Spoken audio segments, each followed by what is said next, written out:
Hey everyone, we are live at 5. It is Tuesday, November 20th. I'm Paul Wontorek. And I'm Beth Stevens. And over there is Eric King, special guest star. Hi everyone. Welcome to the hot seat. Hey, thanks. Hey Beth. Yes. Somebody we really like is here. We really like this guest. And you guys like him too. Mr. Andy Mientus is here. Yay! He's doing a really cool show at Feinstein / 54 Below. And he's a former Broadway.com vlogger. Of course. And a Broadway.com Audience Choice Award winner. He got Broadway.com written all over him. What was the name of his vlog? Stop. I hate this quiz. Vlog of Purple Summer. Oh, of course. Of course. Of course. Spring Awakening. We'll get to him. Calm down, everybody. But get your questions ready. Yeah, start First, getting your today's top 5.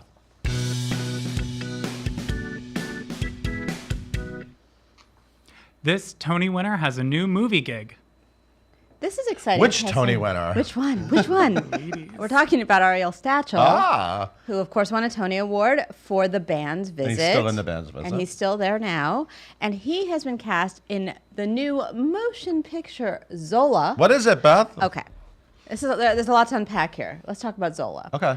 Zola was an article in Rolling Stone, but it was based on this, Oh, it's a movie based on an article? based on a Twitter What?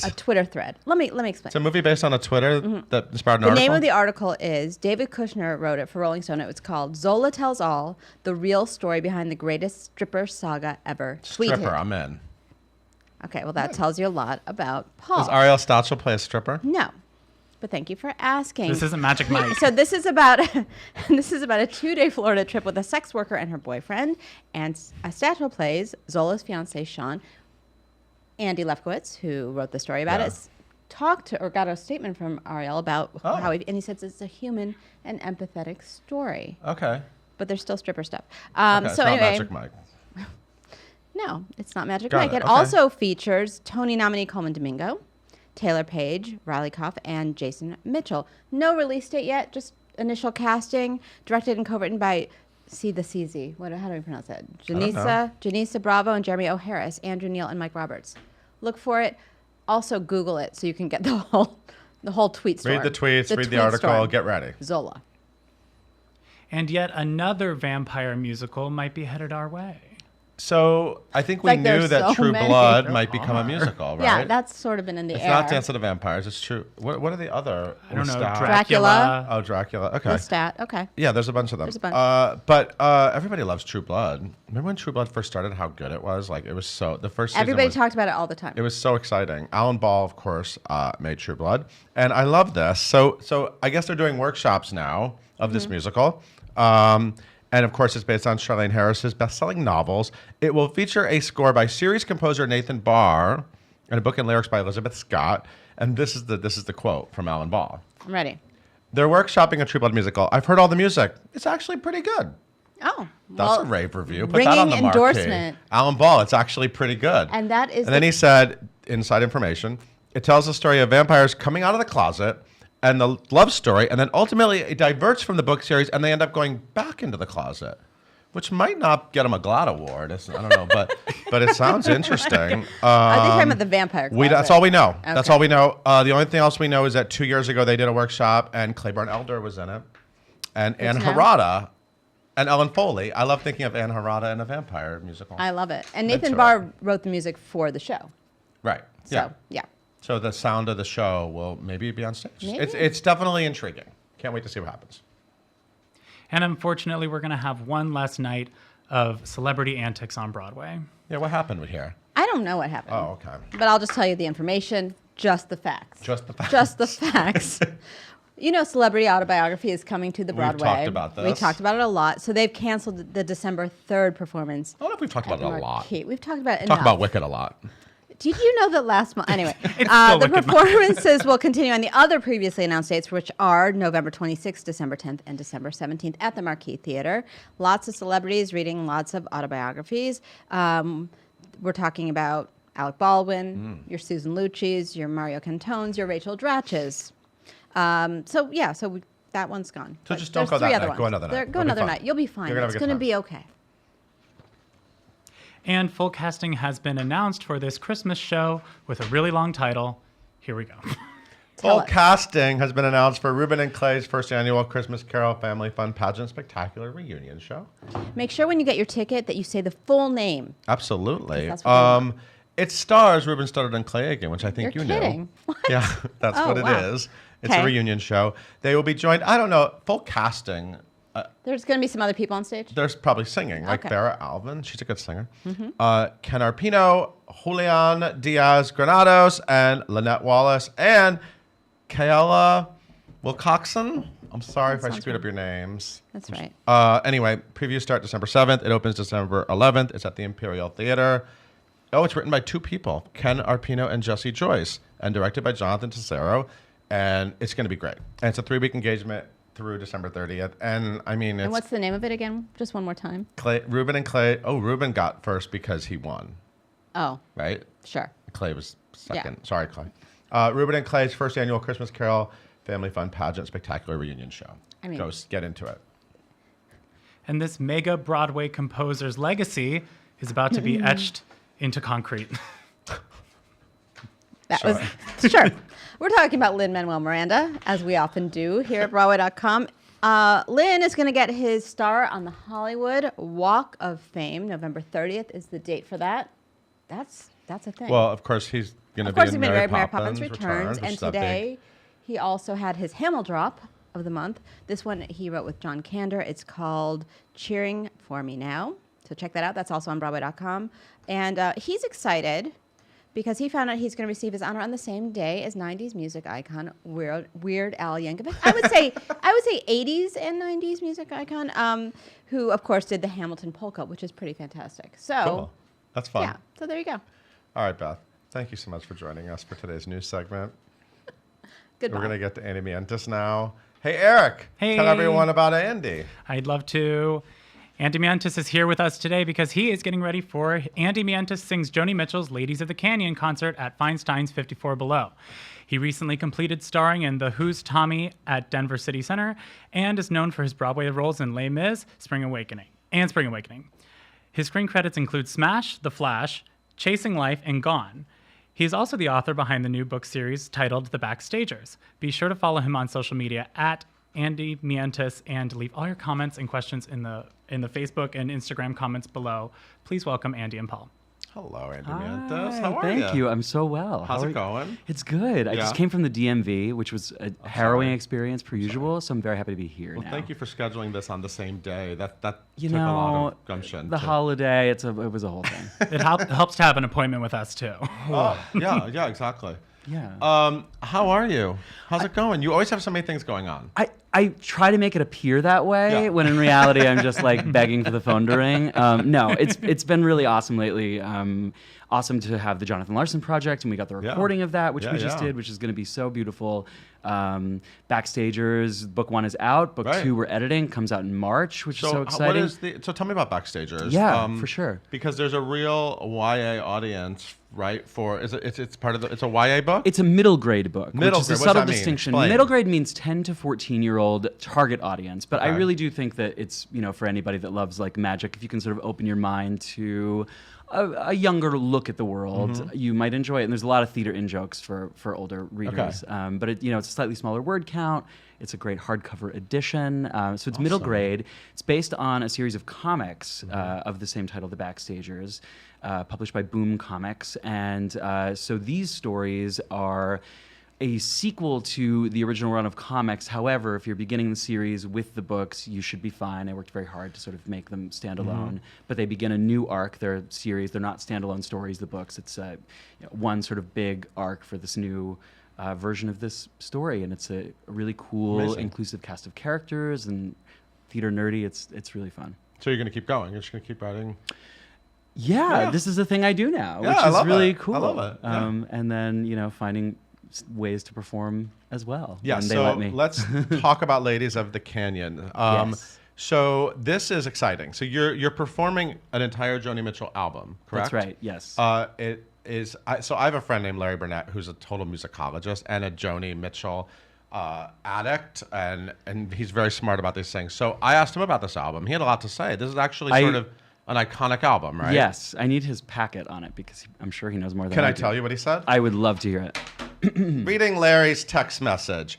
He said, it's a record of its time. It sounds hippie, silly, and the songs are amazing. Great structure, great medleys, but there is some curdling. There's a lot of dark stuff lurking, and it all leads to the breakdown she documented in her next record, Blue.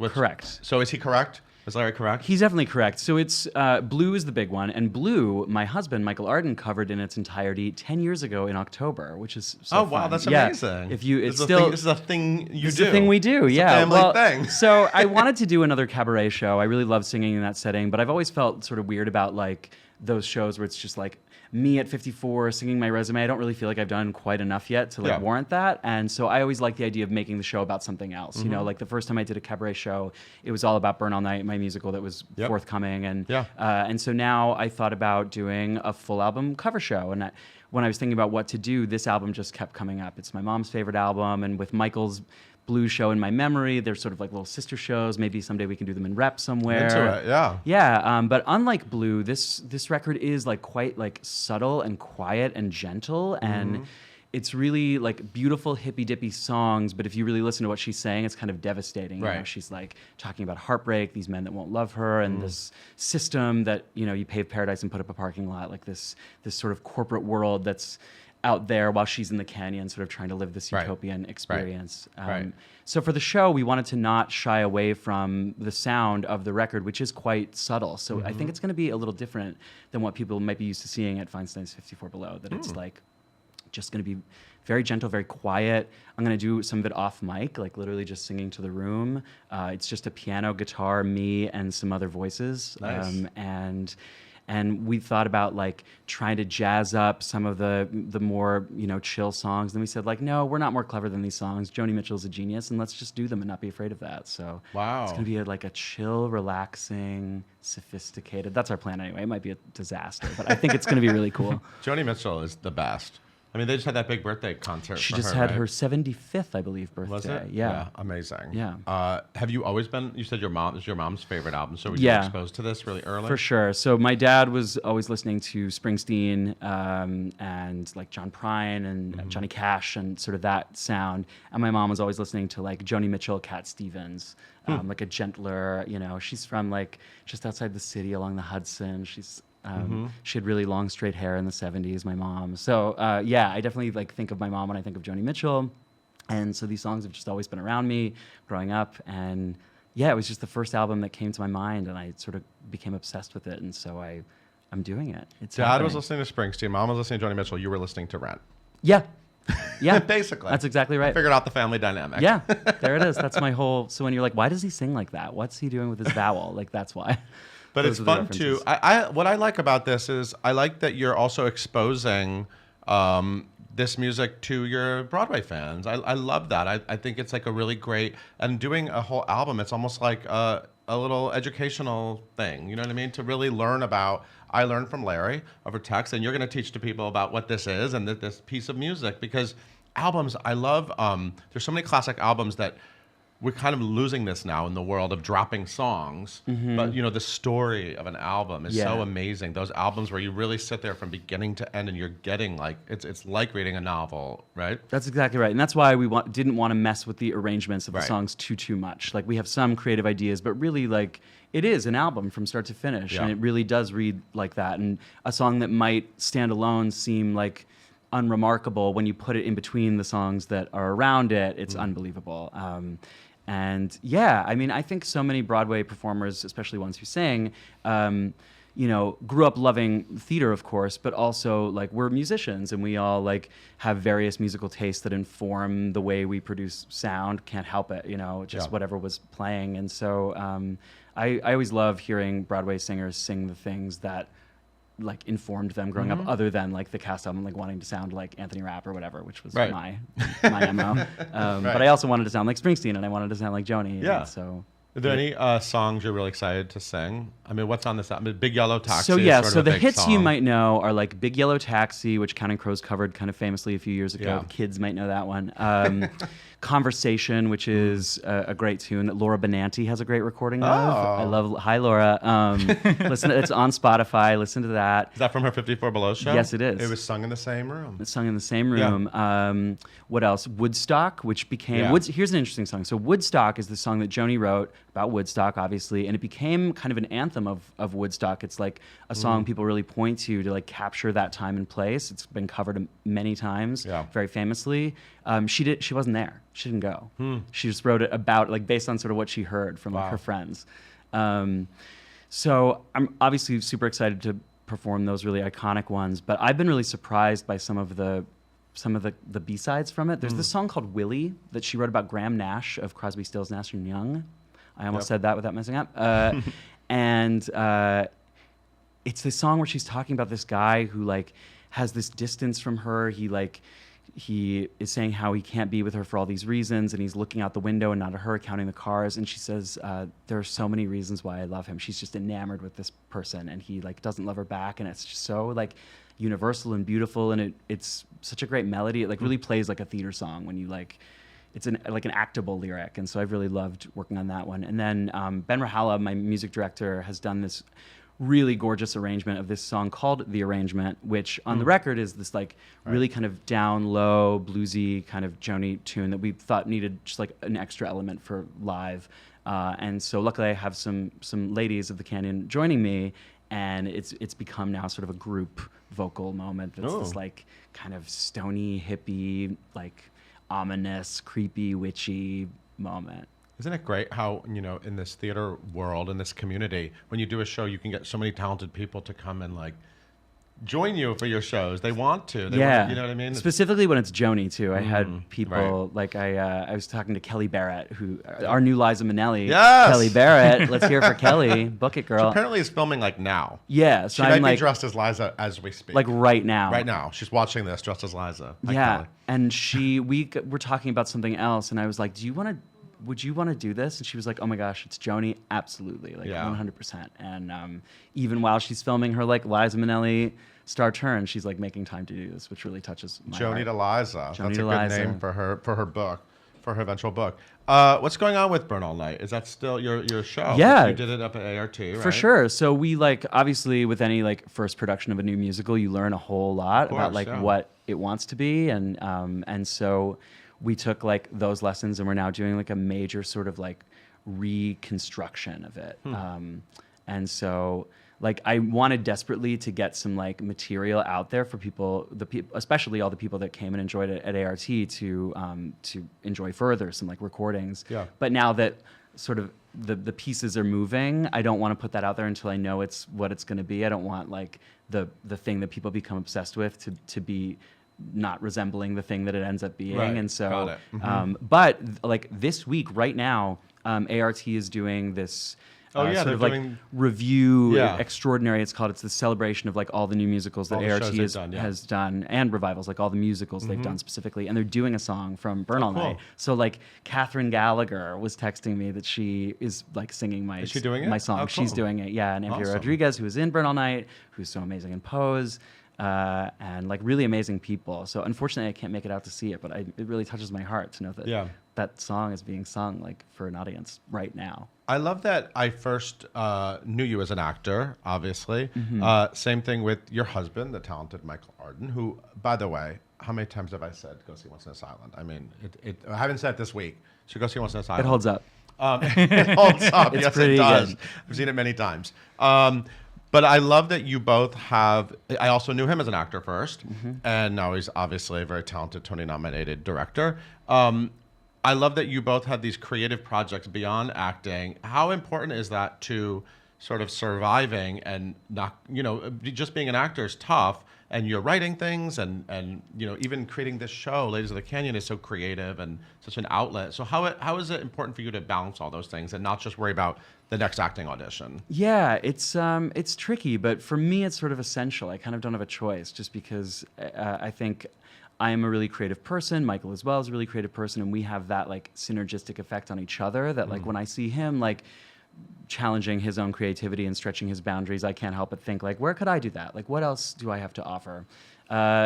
then also this thing happens when you have reached a certain point in like the acting world, in your acting journey. You can't do just anything anymore because there's this idea of like staying available for things. You have to like, as much as you want to be working all the time, like you can't take that job that's out of town just in case something comes up that's in town. You can't take something that seems like a step back for you, even if you're desperate to like have your Cassie moment and just work, like you can't do that. And so there's more downtime. The further along you get, there's actually more downtime until you're like the Ben Platts of the world, and then like you're booked constantly. But like you got to wait for the right thing that makes sense in terms of the context of a whole career. And so in that waiting, like I just don't do well waiting for someone to allow me to be creative, for that table of people to say like that guy, like I get too antsy, and so I end up writing books and musicals and stuff.